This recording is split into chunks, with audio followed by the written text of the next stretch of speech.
Success, if you're not careful, can be a serious seductress. She can convince you that you've arrived. I cannot explain just how much knowledge this man has around success. If you're going to get into the success game, there's always something else called perfection beyond the horizon. Frank Dick, renowned as one of the best coaches in the world, he now coaches coaches on how to perform and how to achieve amazing things. If losing doesn't hurt, winning doesn't matter. You'd better change the winning formula because other guys are going to come up and be better at that than you. What is success to Frank Dick? What is your definition? Well, I think if I was trying to sort of stand back and look at it, it's knowing that what you've done and how you've done it is why you've achieved your goal. What is your formula for success? Like, how do you see success happening? There must be a methodology over the years you've developed. I used to think that success was something that happened, but it's not true. You have to make it happen or it's not yours. How do we succeed, Frank, at being a great coach? You'll know a coach, Alex Ferguson, Sir Yes. Alex Ferguson. I brought Alex in to do a bit of chat to some coaches at one point, and his opening line was, the two things you've got to be really careful of if you're going to be a successful coach is you've got to be able to manage failure and success. Well, success, if you're not careful, can be a serious seductress. She can convince you that you've arrived. But the truth is, if you're going to get into the success game, into the success arena, you never arrive. You're chasing the horizon. There's always something else called perfection beyond the horizon. Excellence is something we can all work on and we can deliver. We can do that. And then you redefine it. But the truth is, you're on a journey to try to get to perfection, and it's like the horizon. It just keeps moving ahead of you. You never arrive. And so we've got to be careful. My mum taught me success breeds success. Well, I wasn't very successful, so I was struggling a bit. Then Alex said, success can derail progress. Yeah. And that's because you can get complacent and you can just say, well, I'm there. Why do I have to change a winning formula? Yeah. But the truth is, you'd better change a winning formula because other guys are going to come up and be better at that than you. Why did you call it Winning Matters? I think this is important for everyone to understand. Why name it Winning Matters? Well, that comes back to the, and thanks for appreciating the first point I was trying to make, how you feel about success. It comes back to that, Brad. And I know this will sound really harsh, but if losing doesn't hurt, winning doesn't matter. That's the feeling part in the whole thing.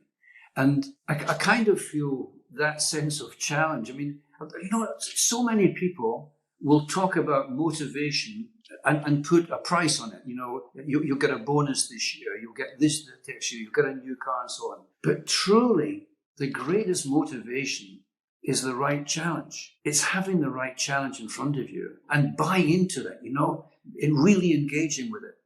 I mean, I've got quite a nice garden. I have to say it's mostly down to Linda, my wife, and the gardener. But I get involved in there every now and again. And it took me a while to realize this, but I began to understand.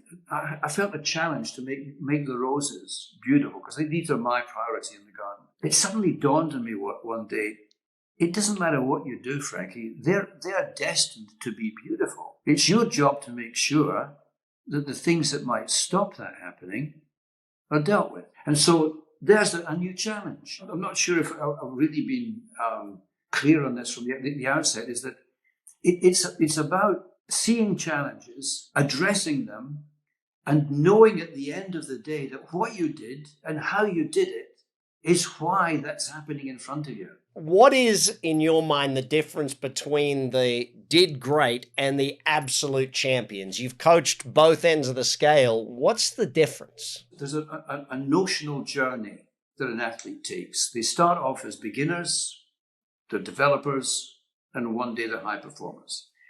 And that journey, I think a lot of people get into the head that what it is you start off as a Fiat Uno and you finish off as a Ferrari Testarossa. Okay? And I get that. But the more you get into working with really high achievers, you realize that they are not part of that journey. They fracture it somewhere along the line. And so going back to my analogy, what's the connection between a Ferrari Formula One car and a Testarossa? They may have the same brand, but they're not the same motor, and they're not the same. You need different people driving them, and you need different people coaching and preparing them. I did a webinar for India 2 years ago with a guy called Arne Gulish. I brought him in. We spent 4 days, 4 hours a day with different speakers and so on. And the conclusion at the end of that is you're wasting your time trying to spot talent. And his argument was talent emerges. Talent, how many sports do you know that come to the age of 16, for example, and they go to do a trawl, and they find some kids are better than other kids, they bring them in, and they're on the high performance pathway and go all the way through. They do this in track and field very, very often. Of the athletes in the world who get a world championships junior medal, that's 19 years of age, how many of them do you think medal in the senior competition when they get into the An educated guess would be it's a fairly low number. Would you imagine less than 10%? I would imagine less than 10%. Yes. Yeah. And why? But why? So that's a great point. What they discovered in the research that Arnie was doing is that if you have people as late as possible doing several disciplines, several different sports, on the foundation of that, they are more likely to medal as seniors than the kids who specialize early on. And I don't know how relevant that is to business, but what it made me think about, and I've only loosely discussed this with people who know business far better than me, and said, well, why when people come into your business, why do they not get a chance to play other positions or do other roles and not the one that they've come in for? And as if to support that, for the first 2 years, they must learn to play out of position as often as they play in position. Only in that way do they understand how other players in the team see the game.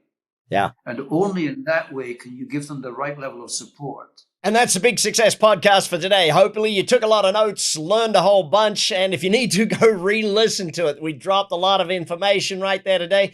Big success is what it's all about. And by the way, if you haven't subscribed, hit that subscribe button so you're here with us every single week on the Big Success Podcast. I'm Brad Sugars. That's BS. Big success is what we're shooting for. Check the show notes for all the links. Make sure you follow through. Keep learning. Keep coming back. Oh, and by the way, share this with any of your friends who you know are up for success. I'll see you next week on the Big Success Podcast.